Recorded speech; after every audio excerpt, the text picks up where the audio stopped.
This is the list that you have been waiting for because I'm going to give you the top 5 small cap stocks to add to your watch list right now. And I'm going to give you a hint, okay? I got all 5. I'm going to tell you all 5. But the worst company on this list is up 66%.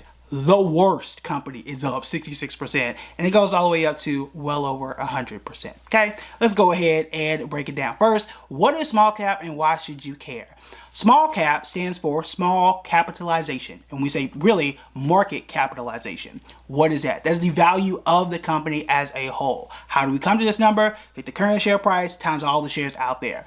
One example is Apple or Amazon or Alphabet. Those are like trillion-dollar companies. That's as big as you can get right now, and again, those are the largest companies you can possibly get. But then you have small cap companies. The allure and the value of investing in small cap companies is they have the space to grow. They can be the next X, Y, and Z. For example, take McDonald's, take Starbucks. You're on every corner already. You can't grow but so much further. You're international at this point. But take a company like, I don't know, Five Guys. I don't know if they're publicly traded. They're probably not. But they can grow. I have not seen a Five Guys outside of the US yet. I have seen a McDonald's and Starbucks. I've seen them in Singapore, right? I've seen them everywhere. But Five Guys is not. They have way more space to grow.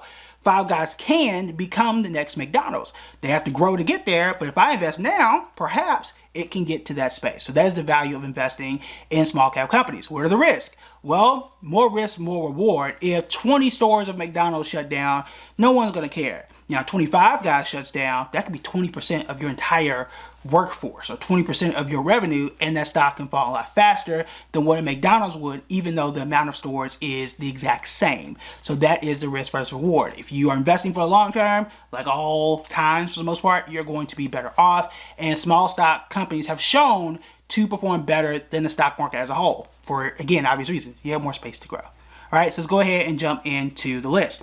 The worst company on this list. Yeah, I'm saying it like that because the worst is only up 66% in the last 6 months, and that is Vita Coco. They are the bottled water company, basically. They're up 66% again in the last 6 months, up 72% over the last year. I'm curious. I got a lot of questions about this company, like how are y'all doing this? Because all y'all do is sell bottled water last time I checked. So I'm curious to see what's their plan here. Are they going to try and merge with a Pepsi or Coca-Cola in the future? I don't know. That's something I beg to know. I'm curious as to how y'all are doing this. But that is one that definitely popped up on the list. The good thing about it is water, meaning people, that's something people have to have. Now the question is, what is the competition? There's a lot of competition in this space, and how are they competing and growing in a space where Coca-Cola and Pepsi dominate, and Monster Energy also dominate. So very curious as to how they're playing in this space and how they're looking to grow.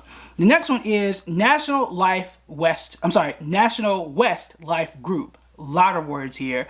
Their stock symbol is NWLI. They're up 69% in the last 6 months and up 125% in the last year.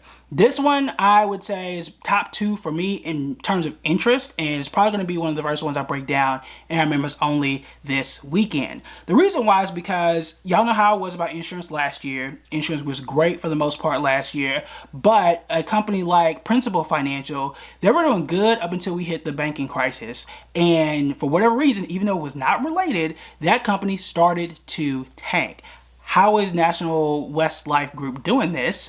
And what are their plans? And also, insurance groups tend to be very profitable in terms of they're collecting so much money and not paying all that money out, and in some cases for a very good reason. Like if you're a life insurance company, people die all the time. You don't want to pay out every single day. You want people to live, obviously. So it's kind of a way that just based on how the numbers work, you're going to bring in more money than you pay out, which is usually a good thing in their particular business. So I'm curious to see what that cash flow is looking like. I'm curious to see what their growth plans are and how they've done over longer periods of time. So that's one that I circled on my list. Next here, and I'm also very interested in this one. This is Weave Communications. Their stock symbol is WEAV. That's it. Weave Communications is a software service primarily for vets, dentists, and doctors' offices. I want to know here, well, one, it's up 102% last 6 months and up 77% over last year. So there's that. But obviously tech is doing quite well this year. That's great for them. I'm curious as to how are they competing with some of these other larger software companies. These are questions that I have, and I would like to look into their 10-K. That is their annual report that they have to put out with the SEC, Securities and Exchange Commission. Not the football conference, but y'all know what time it is. Y'all know what time it's football time, y'all. Anyway, I want to know how they are doing in that space, and are they competing with Microsoft and Amazon's cloud services and all that kind of stuff? Because I would not want them to do that. Or are they creating a niche in and of themselves where they don't have that much competition and they're absolutely dominating? That is the preferred case. That is a question that I'm going to really go into as I'm doing my research for that particular company. Got it? Next one here is SkyWest. Very interesting airline company, regional airline company. Their stock symbol SKYW, up 102% in the last 6 months and up 85%, just 85% over the last year. This is extremely interesting because you don't see airlines do this well. That is the power and the value of smaller airlines because they have more space to grow. There was a tweet that I did that got a lot of traction back in 2018, 2019, where I compared all airlines between, I think it was 2008 all the way up to, at that time, 2018, 2019. And what we saw was no company outside of Southwest had beaten the S&P 500. In fact, all of those were negative. United, Spirit, Frontier at that time, Delta, American, so on and so forth. Now, obviously, SkyWest, we have to see how far back they go, but in recent memory, you're not going to find any. You're not going to find any airline that is doing this level of performance. My question to them as I'm doing my research is, what is your cash flow looking like? Because airlines are expensive and difficult to run, and what do they expect for fuel prices? Gas and oil prices had spiked earlier, just a few weeks ago, and has started to come back down. That is going to help the company. But I want to know long term, what are y'all expecting in terms of fuel? How are you guys managing costs, and where you expect to expand? Because it's not easy to expand in the airline industry, but clearly they've been doing something right. So I want to know, how sustainable is that thing that they have been doing so well recently?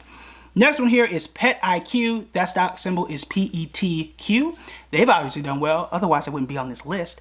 They are up 103% in the last 6 months and up 71% in the last year.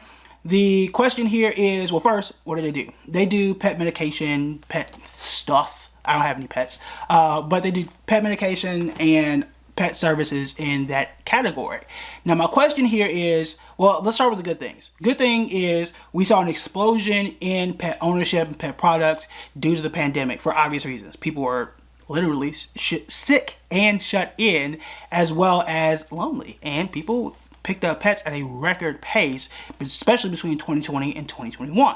Now, there was an article in Yahoo Finance that said that some of those people are returning those pets because it is very expensive. Now, my question is, how much of that is going to impact this company, and how much of their growth has been attributed primarily to that boom? Because we are unlikely to see that boom, and we definitely don't want to see that, the reason as to why we had that boom. But I want to know how much of your success and your name was built during that time, and how sustainable is it moving forward. Now, the good thing is because you're doing pet medication and things of that nature, supplements and all that kind of stuff, once you kind of do it, you kind of always have it, right? It's rare where you just, unless it's Mucinex or something like that, you take medicine, you just stop. Usually if it's a medication or a supplement or vitamins, you're taking it for a very long time. So perhaps these are much more residual. That is a question. That's the first thing, if I'm looking at the reports and the cash flows and all that kind of stuff, that's the first thing I'm zooming in on to pay attention to. All right, so that is, when you do any research or add stuff to your watch list, you want to go in with very specific questions, because that's going to help you to sort through all that paperwork, right? You don't want to just go in and know nothing, because you're going to be searching 4 hours. So those are the ones on our list for small cap stocks. But what happens when you find a stock but you're not sure exactly what to research and what to do, right? You want to make sure that stock is right for you. And to do that, you want to make sure you check out this video right here.